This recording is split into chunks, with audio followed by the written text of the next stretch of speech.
Today I'm going to share with you how to be your own bodyguard.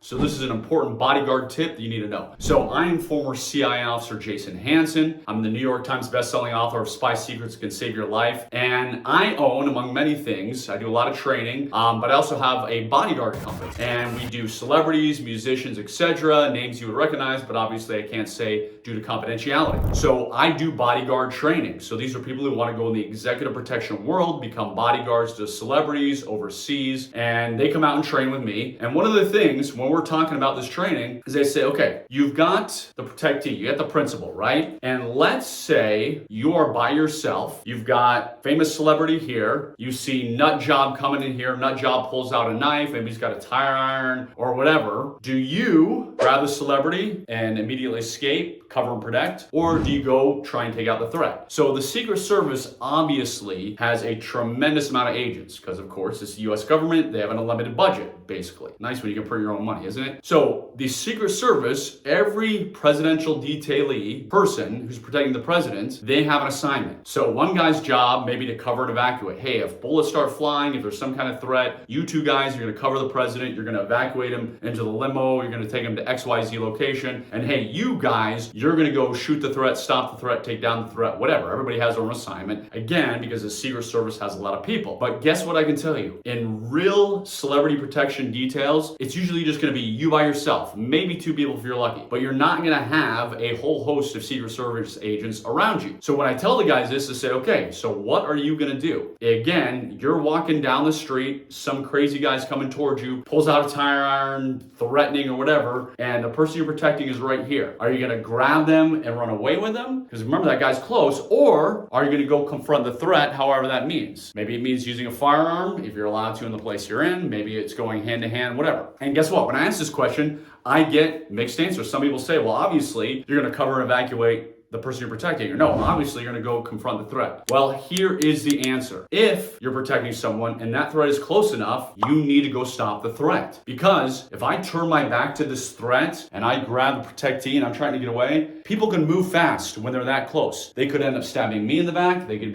end up stabbing the person I'm protecting in the back. So I don't want to turn to the back to my threat that is this close. I'm not talking about a threat that's gonna be 100 yards away screaming, so-and-so celebrity, I hate your guts, I want to kill you. Obviously, if they're 100 yards away or whatever, you can get out of there. I'm talking about how most threats are close. Most threats are when you're walking around are gonna be only a few feet away. So if you try and cover and evacuate, it's not gonna take long for that nut job to be on top of you. So if you find yourself in that situation, you wanna go take out the threat, you're gonna tell the protectee where they need to go, you're gonna yell at them, but stop that threat. That's the most important thing. Here's how you can apply this for your own life. If you are out, let's say with your wife, right? You're walking in the parking lot, some guy threatens you, tries to carjack you in the parking lot, you're obviously not gonna cover up your wife and try and leave because that guy is gonna be right on top of you. You are going to stop the threat. You're gonna put yourself between you and your wife, kids, loved one, grandkids, whatever. So that is an important thing to remember. You need to be the aggressor. You need to be the barrier between the person you're trying to protect, wife, kids, grandkids, and that criminal threat coming your way. So that's how we be our own bodyguard, is we always train our mind to be the aggressor. So if that guy's coming, I'm not gonna sit there, again, twiddle my thumbs. I'm not gonna sit there and be like, okay, honey, whatever. I'm gonna put myself between him, say, hey buddy,